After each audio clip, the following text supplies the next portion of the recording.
अस्सलाम वालेकुम।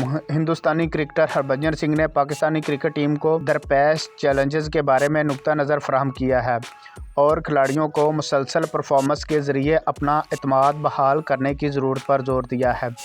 Website cricket Pakistan के साथ एक खुसूसी इंटरव्यू में हरभजन सिंह ने पाकिस्तानी टीम के अंदर टैलेंट की कसरत का एतराफ़ किया, लेकिन एतमाद में वाज़ेह कमी को उजागर किया जिसने इनकी हालिया कारकर्दगी को मुतासर किया है।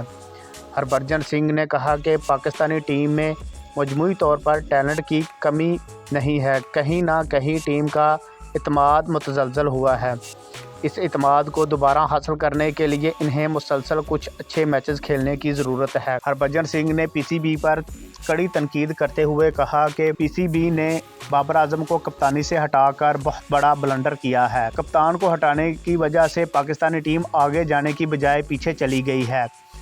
उन्होंने बाबर आजम के बारे में कहा कि बाबर आजम एक बहुत बड़ा बैट्समैन है, खिलाड़ी है और साथ साथ वो एक अच्छे कप्तान भी हैं और दूसरे खिलाड़ियों को भी ये समझना चाहिए। और उन्होंने कहा कि शाहीन शाह अफरीदी को दोबारा कैप्टन से हटाकर बाबर आजम को कप्तानी दी जाए ताकि पाकिस्तानी टीम वर्ल्ड कप के लिए अच्छी तैयारी कर सके। उन्होंने कहा कि पाकिस्तान और इंडिया में एक मैच क्रिकेटर को हीरो बना देता है और एक मैच क्रिकेटर को ज़ीरो बना देता है। पाकिस्तान और इंडिया में परफॉर्मेंस की ज़रूरत होती है। चैनल को लाइक और सब्सक्राइब करना मत भूलें। अल्लाह हाफिज़।